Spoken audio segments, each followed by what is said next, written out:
What would you do if your family believed your dreams were beneath them? If every conversation, every holiday dinner, every sideways glance whispered the same message, "You'll never be enough, I'm Dara Mitchell. I'm 29 years old. And tonight, after 5 long years of silence, I'm about to sit down with my entire family at the very table they reserved to flaunt their status, completely unaware they're dining at the restaurant I built from scratch. They don't know I own it. They think I'm still struggling, probably working the kitchen at some back alley bistro. And honestly, that's exactly what I wanted them to think, because I didn't come tonight to show off. I came to finally bury the last trace of guilt they ever planted in me for not fitting the mold. Growing up in Greenwich, Connecticut meant one thing: reputation. The Mitchells didn't just live in privilege, we embodied it. Our lives were curated for society columns. Sunday brunch at the yacht club, designer gowns for school fundraisers, private tutors, fencing lessons, Ivy League grooming camps. Our colonial mansion with its endless white columns and symmetrically trimmed hedges looked like something out of a lifestyle magazine. But inside, it was a pressure cooker. My parents, Richard and Margaret Mitchell, were obsessed with perfection, not love, not support, just appearance. My older sister, Heather, was their crown jewel, Yale Law head of the debate club, fluent in 3 languages by 15. And Ethan, my younger brother, was already winning regional math competitions before most kids learned long division. And then there was me, the middle child, the one who liked to be in the kitchen more than the country club, the one who smelled like garlic and rosemary instead of Chanel No. 5, the one who didn't belong.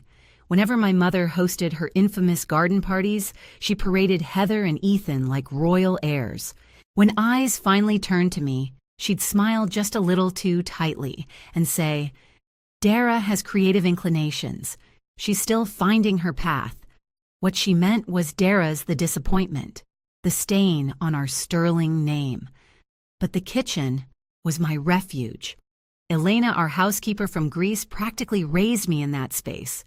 While my parents sipped cocktails on the terrace, I was learning how to properly dice an onion, how to let dough rest just enough to rise like air. "You have the hands for this," Elena would whisper as I kneaded bread beside her. "The way you taste, the way you smell, you understand food in your soul." By 13, I was inventing my own dishes. By 16, I was hosting underground dinners for my friends when my parents were away. While Heather was climbing debate podiums and Ethan dissected complex theorems, I was plating seared duck with port reduction for teenagers who didn't know what port even was. I thought maybe, just maybe, that passion would be enough, that my parents would see it. But I was wrong. When I told them I wanted to attend culinary school during junior year of high school, my father didn't even look up from his newspaper. "Mitchells hire chefs, Dara," he said flatly. "They don't become them." Instead, I was strong-armed into Dartmouth. Business degree, of course. Legacy track. My grandfather had gone there and his father before him. Every Mitchell was expected to follow the blueprint, but even there, I found cracks to slip through. I snuck into food science electives. I audited nutrition classes. I started a secret supper club in my apartment, 5-course tasting menus for other students. The fees helped fund weekend workshops with local chefs. On paper, I was just another business major. In my heart, I was already building something no spreadsheet could measure. And then came the night that changed everything. It was spring semester of my MBA program. I was 6 months deep into misery, hating every class, every suit, every forced networking event when Chef Laurent Bisset visited campus. A legend. 3 Michelin stars. A man who made the culinary world stop when he spoke. I had volunteered to help cater the university's reception for him. I made a lamb reduction infused with rosemary and sumac. He tasted it, then asked the head caterer who made it. I did. I told him, terrified. He stared at me for a moment, then handed me his card. "You are wasting your talent here," he said, thick French accent and all. "Come to my kitchen in New York. I will make you great." 2 weeks later, I dropped out of my MBA program, and I told my parents. The silence was deafening. Then came the rage. My father's voice was a low growl. "We invested everything into your education."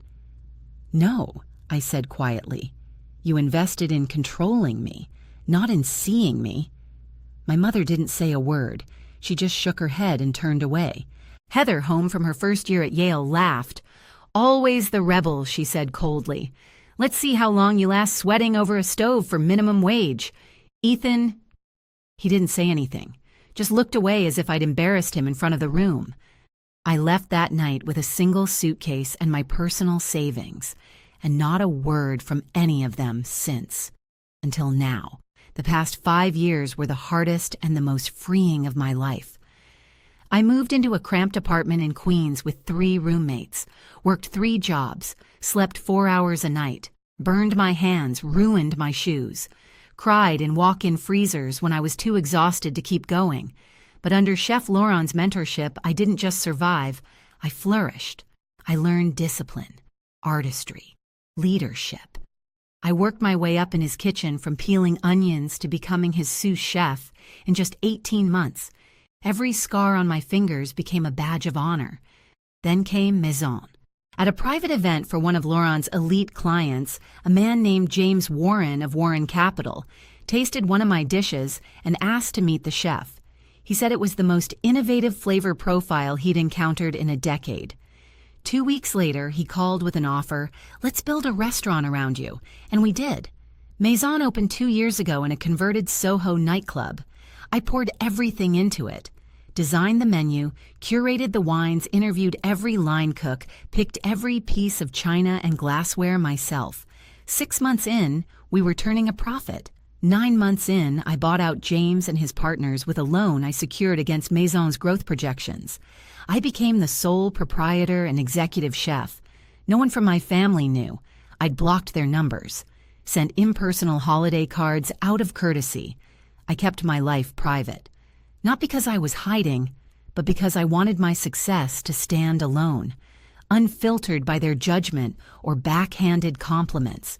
And then last week, an envelope showed up at Maison's front desk, an engraved invitation to my sister Heather's engagement dinner, hosted at Maison. I laughed when I read it, a deep, ironic laugh that echoed through the empty dining room. They had no idea. Of course they didn't. Maison had become one of the hardest reservations in the city.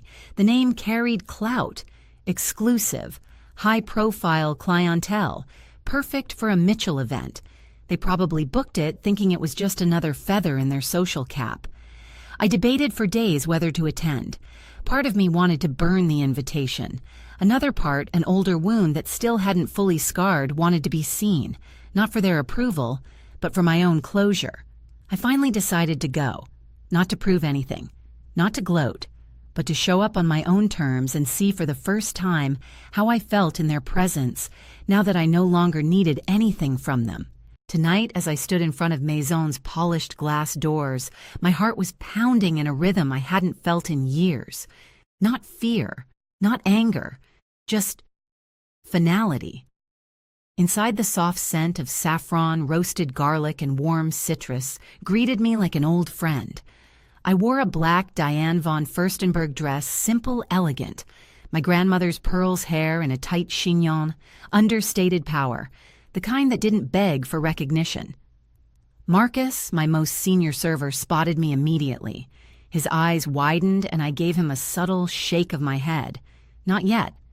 Not tonight. He nodded and slipped back into his professional rhythm. From the entryway I could already see them. My mother in a cream Chanel suit. My father swirling wine like he owned the vineyard. Heather predictably glowing in Gucci, sitting beside a man with slicked back hair and a designer watch that screamed trying too hard. That had to be Bradley. Ethan was there too, with his wife Allison, both dressed like they'd come straight from a board meeting. They had no idea who they were about to dine with. No clue that every dish, every wine pairing, every flicker of candlelight at their table had been hand-selected by the very person they dismissed. Celeste, our hostess, approached. "Good evening, miss." She caught herself, smiled, and adjusted. "Your party is already seated. May I show you to the table?" "Thank you, Celeste," I said, my voice steady. It felt strange to walk into Maison as a guest, even stranger to do it without my chef's coat. My mother spotted me first. Her eyes scanned me from head to toe in that calculating way I remembered all too well. A quick valuation, a silent judgment. "Darling," she said, rising to kiss the air beside my cheek. "You've finally arrived." We were beginning to wonder. "I'm exactly on time, Mother," I replied, glancing at my watch. 7:30 on the dot. My father stood to greet me with a stiff hug and an awkward back pat. "You look healthy," he said. Mitchell code. "You've gained weight." Heather barely acknowledged me.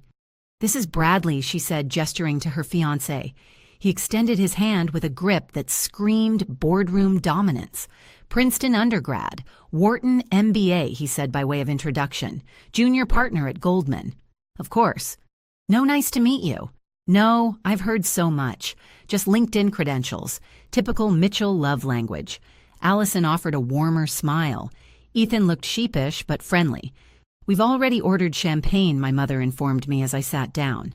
"I hope that's acceptable." I glanced at the bottle. They'd picked the second most expensive one. Lavish, but not reckless. That was my parents' brand. As the first course approached, the restaurant buzzed softly around us, the hum of quiet conversations, silverware on porcelain laughter in distant corners. Every light, every sound, every plate had my fingerprints on it.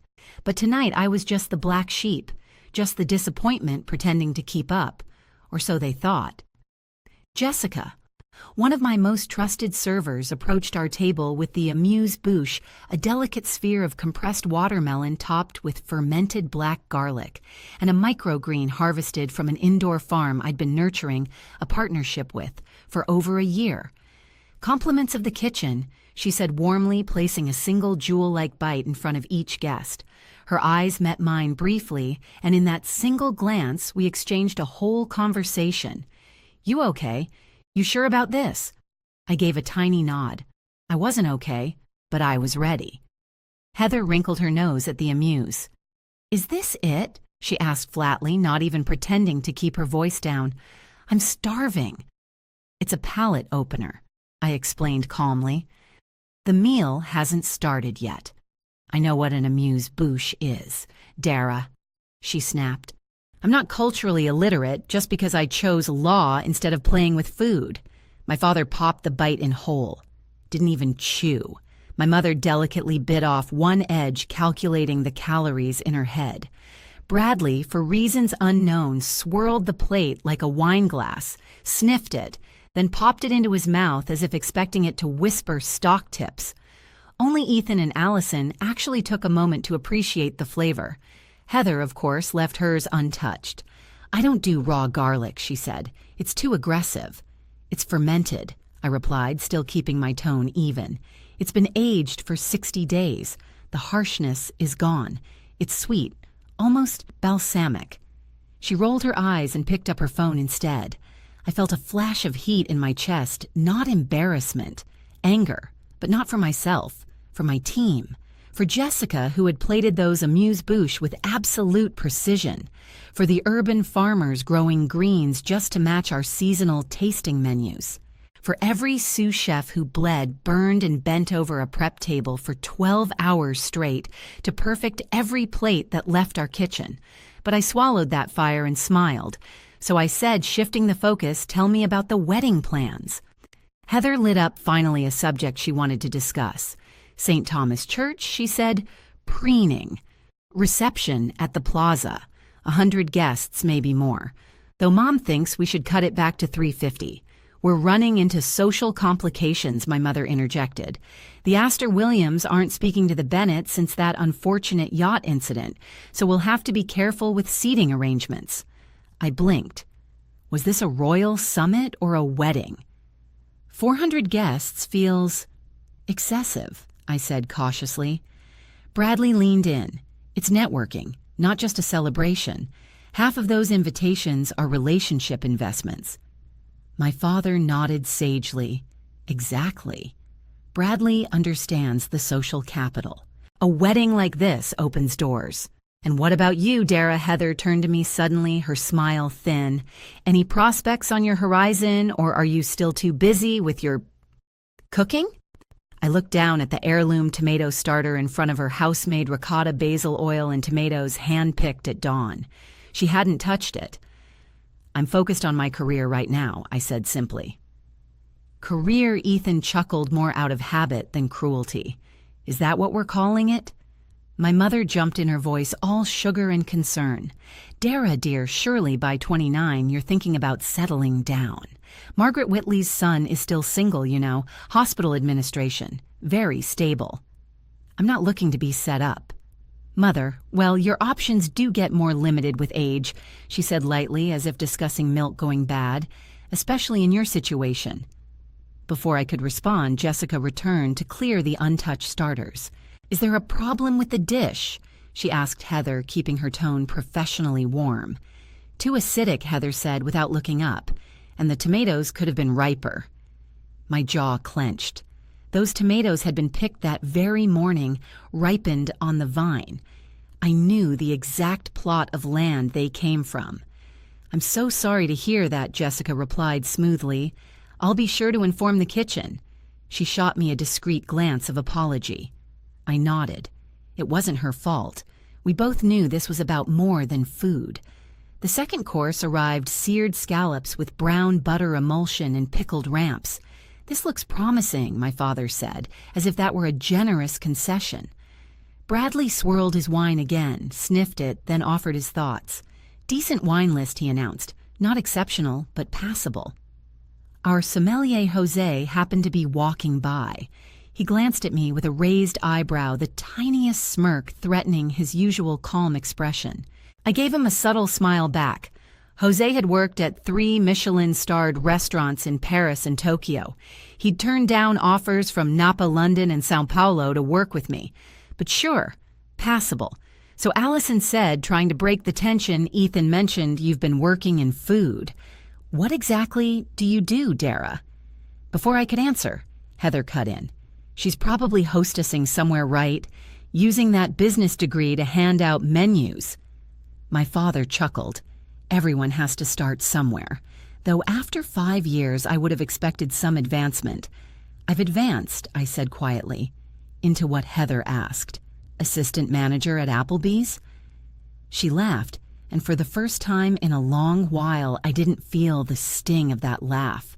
I just felt bored of it. Heather thought she was cutting me down, but the truth. She had no idea how small she sounded. I didn't answer Heather's jab. I didn't need to. I took a sip of my wine, carefully selected to complement the scallops, and let the silence stretch just long enough to make her uncomfortable. Not because I wanted revenge, but because the power had shifted and she felt it, even if she didn't yet understand why. "And how's law treating you, Heather?"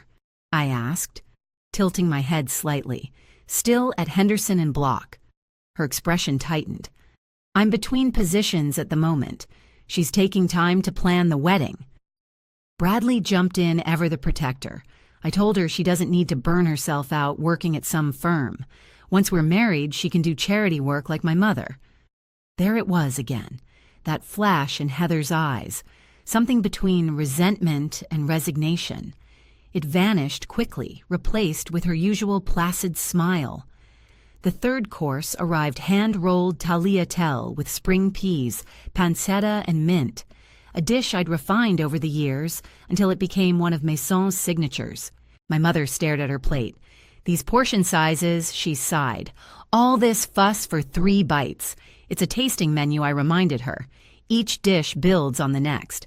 In my day," my father muttered, "restaurants gave you a proper meal for your money. This new cuisine nonsense is just a way to charge more for less." Bradley jabbed at the pasta with his knife, cutting the delicate strands instead of twirling them. So Heather said, voice sharp, "How are you affording this place? Maison isn't cheap." I didn't answer immediately. Heather leaned in, the faux concern gone from her tone. "Seriously, a dinner here costs more than you probably make in a week. Who's paying for you?" "I manage my finances carefully," I replied. "Oh, please," she scoffed. Are you maxing out credit cards to keep up appearances? Or is there some wealthy boyfriend footing the bill? I'm not dating anyone, I said evenly. Then how can you possibly afford this? She pushed. You don't have a trust fund. You don't have a real job. The table fell silent. Even my parents looked uneasy. Heather had crossed a line and everyone knew it. Heather, Ethan warned. No, I want to know, she insisted. We all rearranged our schedules for this dinner. Dara suggested the restaurant, one of the most exclusive in the city, and we're all pretending like it's normal that she can just show up here and dine like she belongs. The fourth course arrived duck breast with cherry gastrique and farro, cooked perfectly medium rare. Bradley took one bite, then grimaced. It's undercooked.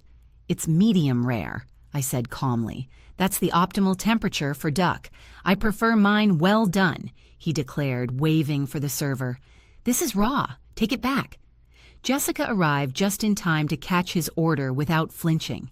I gave her a quick nod. She knew what to do. Cook a new duck. Don't destroy the one we'd plated. As she walked away, my mother turned to me again. Dara, you still haven't answered Heather's question. How are you affording this dinner? She asked again, softer this time, but still demanding. I glanced around the table, suddenly transported to 100 other dinners in our home growing up. Same dynamic, same pressure, same subtle but unrelenting message. You are not enough. Bradley's new duck returned. This one was dry, stringy, and devoid of flavor. But he smiled smugly after a bite. Much better, he said. My father reached for the wine list.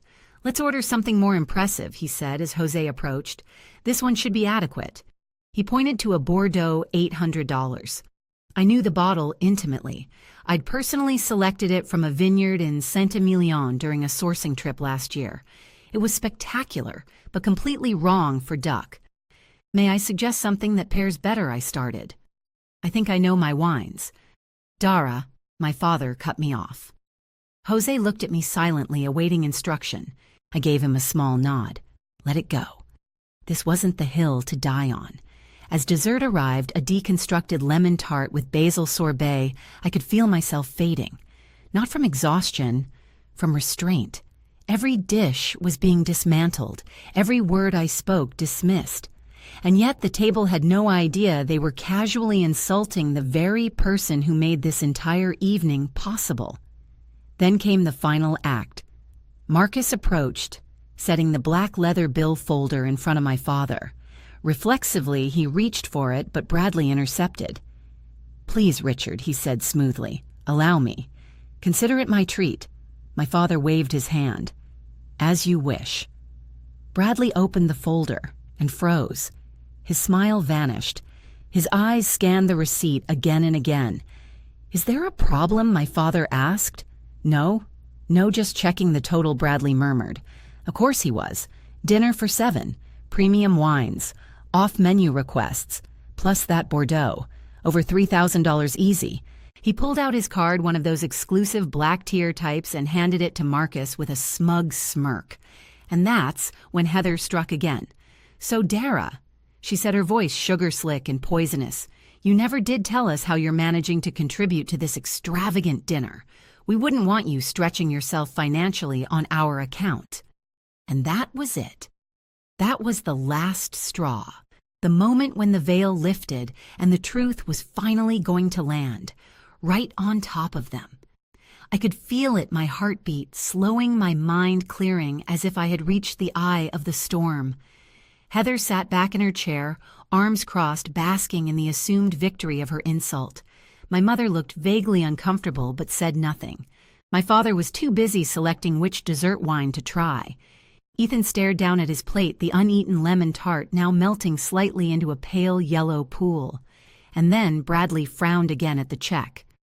Wait, he said, holding it up. There's a mistake here. They've only charged us for the beverages, not the food. The table stiffened. What my father asked. Bradley pointed. All the wine is here, but none of the courses are listed. That can't be right. He snapped his fingers toward Marcus. Excuse me. There's an error on this bill. I glanced up just in time to see Marcus approaching, calm as ever, leather apron, neatly pressed wine key at his side. I met his eyes and gave the faintest nod. It was time. Marcus came to a gentle stop beside the table.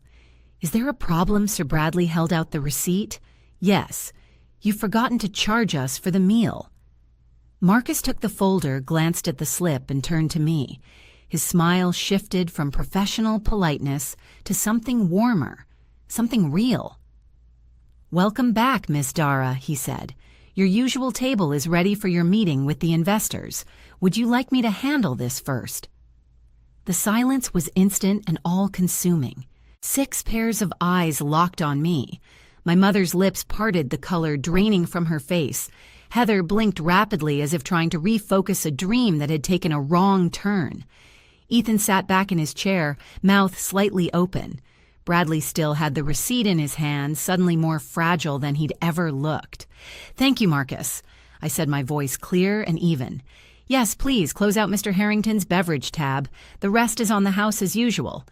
"Very good, Miss Dara," Marcus replied, snapping the folder shut. "Chef Miranda mentioned she'd like your opinion on the spring menu revisions when you have a moment. I'll stop by the kitchen before my meeting." I told him, still not looking at my family. He nodded and walked away, leaving a trail of stunned disbelief behind him. My mother was the first to speak, her voice strangled. What is happening?" I turned to her, looked at her. Not as her daughter, not as the failure she always pitied, but as an equal, as a force. "Welcome to Maison," I said, simply. "My restaurant." No one moved, no one breathed. The only sound was the soft hum of a jazz guitar drifting from the speakers overhead. My restaurant. I repeated this time with finality. "I'm the executive chef and sole proprietor." My father's brow furrowed in disbelief. "You own this place?" I nodded. "Yes, I built it. I run it. Everything you've seen tonight, from the menu to the table layout to the lemon tart you didn't finish, it's all mine." Heather let out a short, incredulous laugh. "That's not possible. This is one of the hardest restaurants to get into in Manhattan." "Yes," I said. "We were featured in Food and Wine last month. Before that, Bon Appetit. The New York Times gave us 4 stars last year." Bradley stared at me like I'd spoken a different language. "But you said you were just working in food." I was vague for a reason, I told him. "I wanted to see how you'd all treat me if you thought I was struggling." My mother clutched her pearls literally. It was her default nervous tic.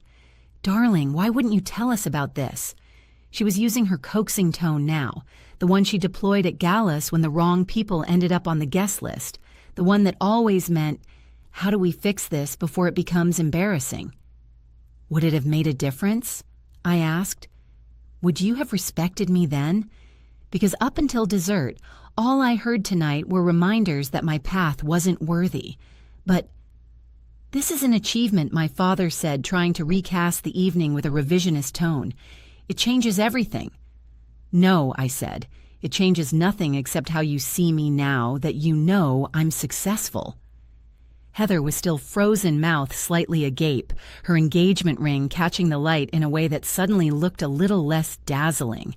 But "You let us sit here and mock everything she said," her voice cracking with something between embarrassment and anger. "You let us criticize the food, the wine. You let me insult you. Why would you do that?" I looked at her, really looked at her, this woman who had once shared my secrets, my childhood laughter, and later my deepest wounds. "Because I wanted to see," I said quietly, "how you would treat me if you still thought I was the family failure." Bradley finally spoke up, voice strained. "That's manipulative. More manipulative than asking me if I was maxing out credit cards to afford dinner, or implying I was dating someone rich to sit at your table." He didn't respond. He didn't have to. I turned my gaze to my mother. "And you, Mother, you asked why I didn't tell you. But when I did tell you about culinary school 5 years ago, what did you say?" She looked away. "You said it was beneath our family, that I could pursue my little hobby without your support, financial or otherwise. That's why I didn't tell you. Because it never mattered to you unless it elevated your image." My father cleared his throat like he was shifting into damage control mode. Now, Dara, let's be fair. We were concerned about your stability, your future. If we'd known you had this kind of business acumen, that's the problem, I interrupted. You only value success when it looks like yours. Just then, Chef Miranda appeared at my side in her crisp white jacket. Sorry to interrupt, Dara, she said gently, but the Matsuhisa party has arrived for their tasting, and SA confirmed the interview for next week's Gourmet Journal feature. Also, your publisher called they need final approval on the cookbook cover. I nodded. Thanks, Miranda. I'll be there in 10. She nodded back, casting a brief, curious glance at the stunned faces around the table before disappearing into the kitchen. Cookbook Heather echoed like she'd just been punched in the stomach by a word she didn't understand. Coming out this fall, I said. Kopi Publishing. 120 recipes each with personal essays and stories. My mother suddenly stood, voice softer than I'd heard in years. Dara, darling, this is all so impressive. Why didn't you tell us sooner? We would have helped. Supported you. I laughed. I couldn't help it. Really? You would have supported me, like when I told you I wanted to cook and you cut me off financially. When you refused to speak to me for a year because I'd embarrassed the family name. When Heather laughed in my face and Ethan couldn't even look at me. That was years ago, she said quickly. We've changed. Have you? I asked, looking around the table. Because until 5 minutes ago, you still saw me as someone you could condescend to. Bradley leaned in again, suddenly perking up. A cookbook deal. A restaurant like this. You must be bringing in serious revenue. Have you considered expansion, a restaurant group? My firm, I held up a hand. No, I'm not looking for investors. I'm doing just fine. And I didn't build this to get your approval or your money. Heather's jaw tightened. So all this time, you've been sitting on this empire while letting us believe you were struggling. I tilted my head. And what would have changed if I told you the truth? Would you have respected me? Or would you have found a new way to remind me I'm not like you? No one answered. Because they knew. Because that had been the point all along. I stood slowly adjusting my dress. I have a business to run, I said simply. Thank you for dining tonight. I turned to go, but behind me a flurry of movement. Dara, wait, my mother called after me. I paused, turned. She looked cracked. Like the image she'd clung to for decades was finally slipping from her fingers. You can't just leave. We need to talk. This changes things. Does it? I asked. Or does it just change how comfortable you feel around me now? The rest of the family had risen now, hovering in a tight, awkward circle near the bar. Ethan looked at me, his expression almost pleading. Dar, can we just have dinner sometime? Just us, you and me. I'd really like to see your kitchen. I want my kids to know there's more than one way to succeed. Of all the things said that night that hit the hardest, real, unscripted, sincere. I nodded once. I'd like that. My mother stepped forward again, more tentative now. Maybe we could have brunch this weekend, as a family.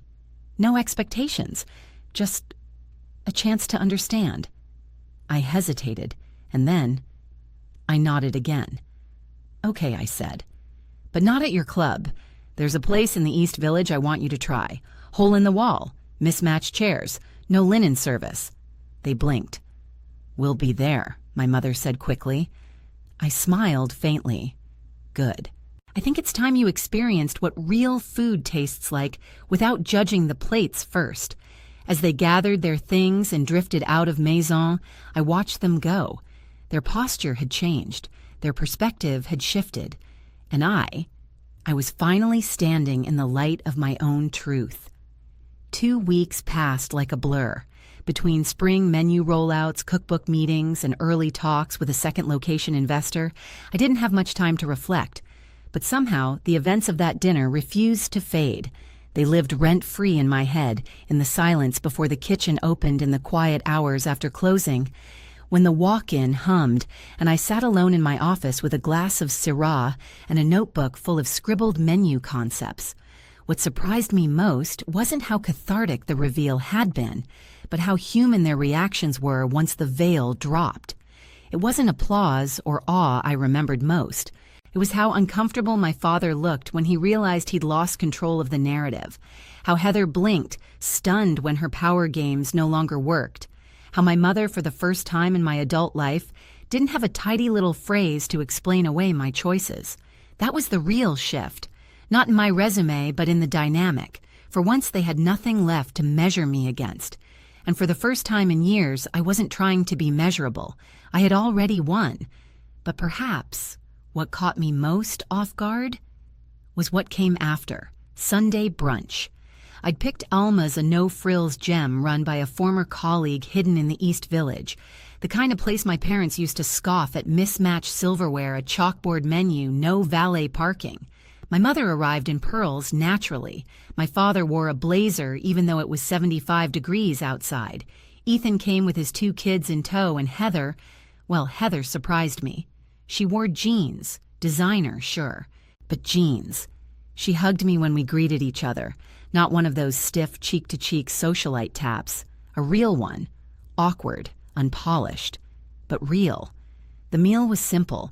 Shakshuka roasted sweet potatoes sourdough from a local bakery.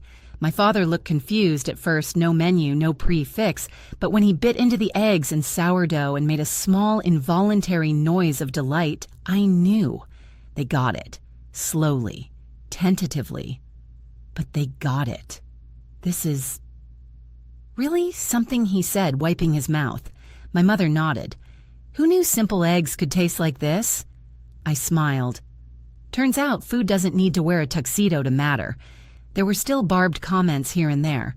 Reflexes are hard to unlearn, but they felt softer now, less like weapons, more like habits being slowly broken. After that meal, my father emailed me a link to an article. Top 10 female chefs redefining fine dining. No comment. Just a link, but I knew what it meant. Heather texted me about a florist quote for her wedding. Is this normal? She wrote, attaching a blurry screenshot. Can we meet for coffee? I need someone who gets the chaos. And Ethan. He came to Maison last Thursday, just him and his 2 kids. Sat at table 6 near the window. I gave them a tour of the kitchen. Let the kids taste lemon thyme sorbet straight from the batch freezer. I want them to see all the paths he said, not just the ones that come with family pressure. Of all of them, Ethan had changed the most. He saw me now, not as the quirky sister, not as the family deviation, but as someone who had built something powerful, beautiful, and real. And that meant more than any apology. Back at Maison, life moved forward. My staff, who'd known bits and pieces of my family backstory, didn't ask questions, but their respect deepened.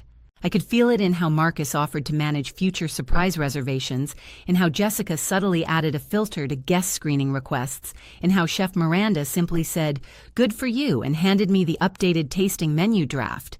And Zoe, my youngest kitchen intern, pulled me aside one day after the dinner rush.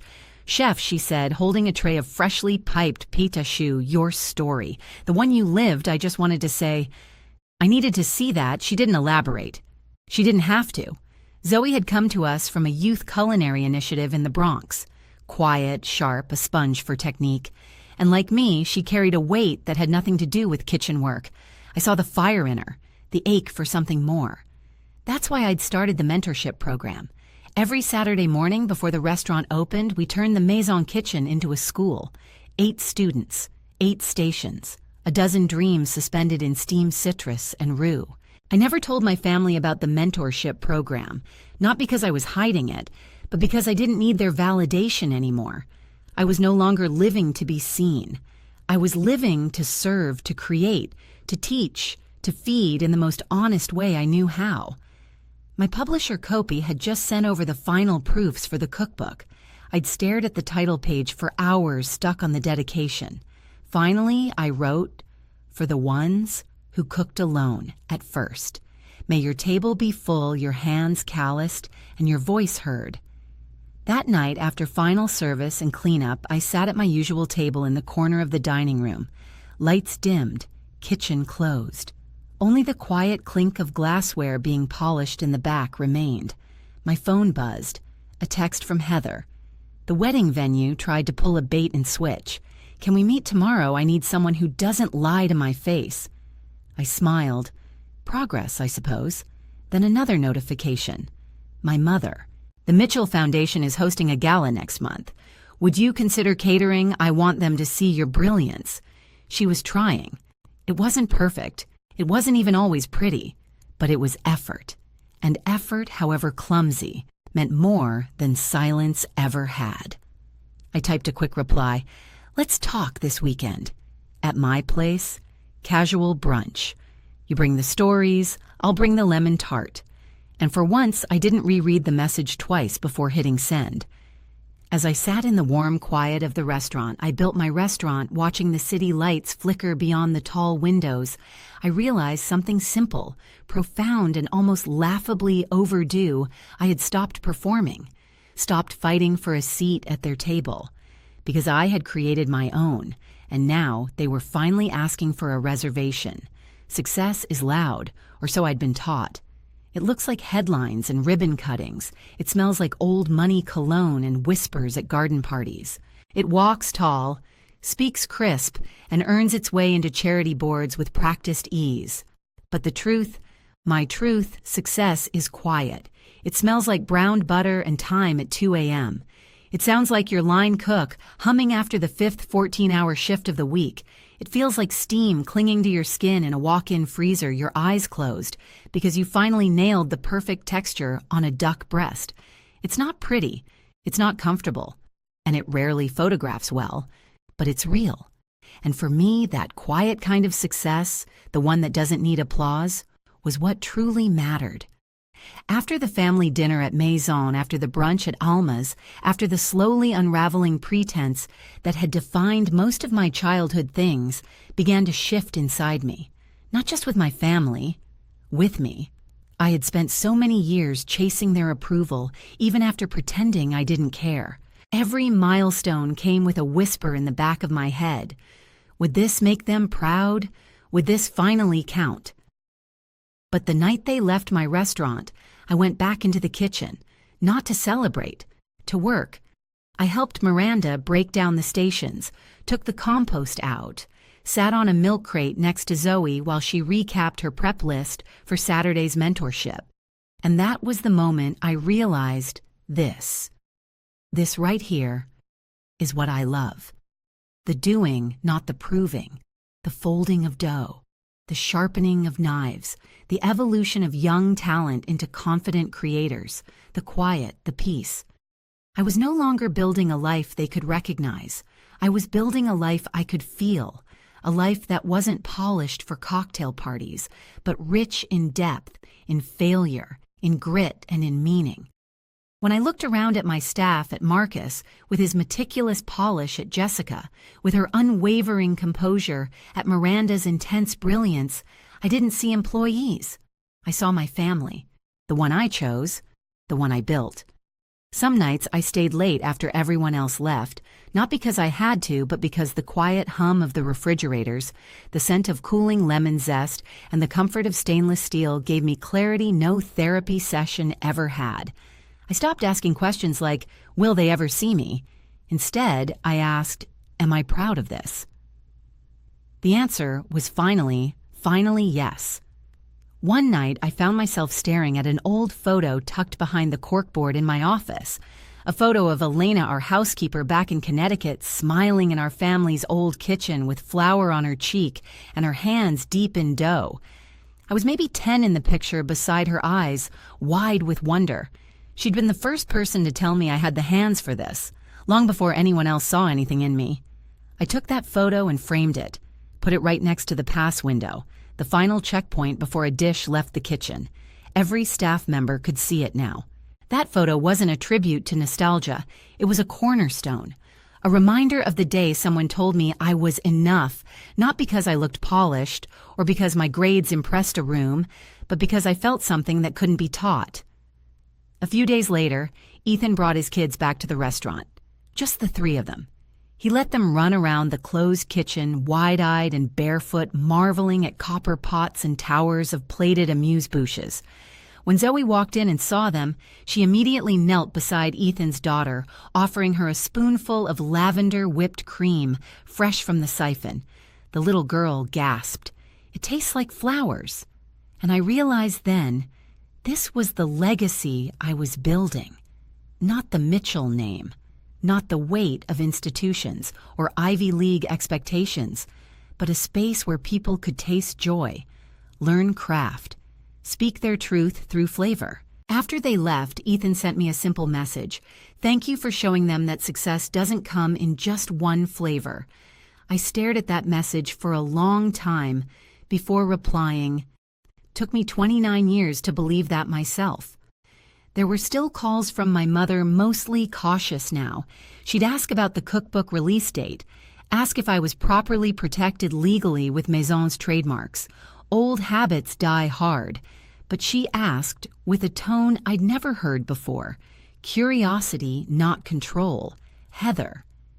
She texted me a photo of a badly overcooked filet from a catering tasting followed by help.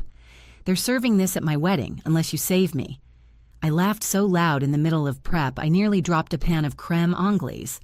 I texted back, I'll help, but only if you admit I know what I'm doing. She replied instantly, you know more than any of us ever gave you credit for. It wasn't perfection. It wasn't redemption. But it was a beginning. And this time, it was on my terms.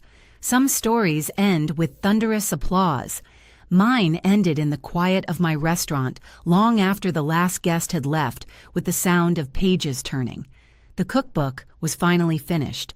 The galley proof sat in my lap as I lounged at table 12, my favorite spot tucked just enough into the corner to watch the whole room, but hidden enough to disappear if I needed to. The linen was folded, the candles snuffed, and the soft clinking of glassware being polished in the back felt like a lullaby. I flipped to the introduction, the words I'd wrestled with more than any recipe. Food has always been my truest language. When words failed, I spoke through flavor. When I felt lost, I followed my palate. These recipes aren't just instructions. They're chapters, memories, proof that passion, when followed with honesty and grit, becomes something more nourishing than acceptance. It becomes truth. I closed the book gently and set it down. That night, I didn't toast to the Mitchell name, or to magazine spreads, or expansion capital.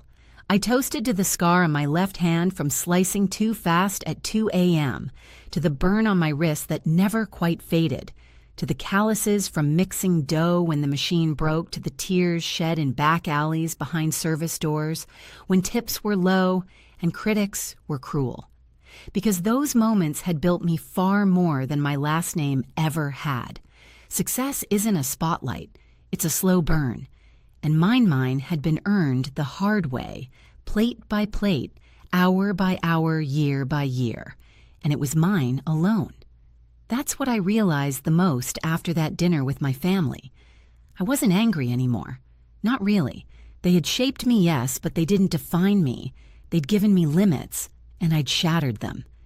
Now, when my mother calls, we talk less about status and more about spice.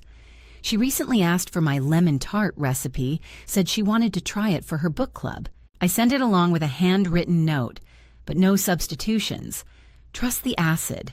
She sent back a picture of the tart slightly burned on the edges and a text that simply said, okay, maybe I'll leave it to you.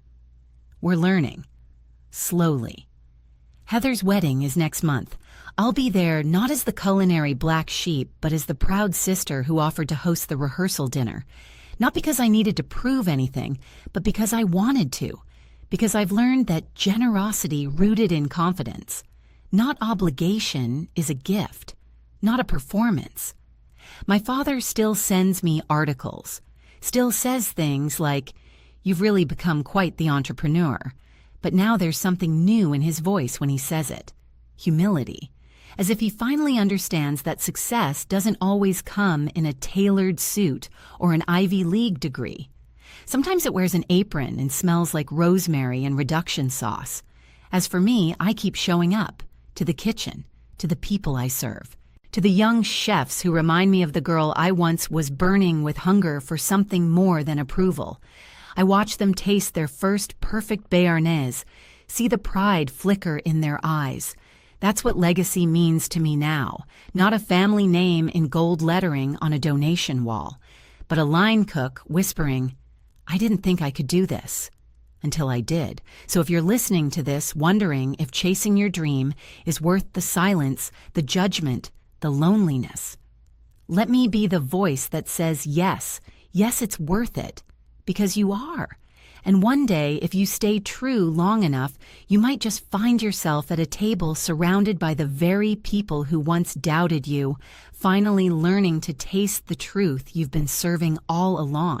And when that day comes, you won't need their applause, because you'll already be clapping for yourself. Have you ever had to choose between following your heart and meeting someone else's expectations? Share your story in the comments. I'd love to hear it. And if this story resonated with you, don't forget to like, subscribe, and send it to someone who might need the reminder. The only approval you truly need is your own. Thank you for listening.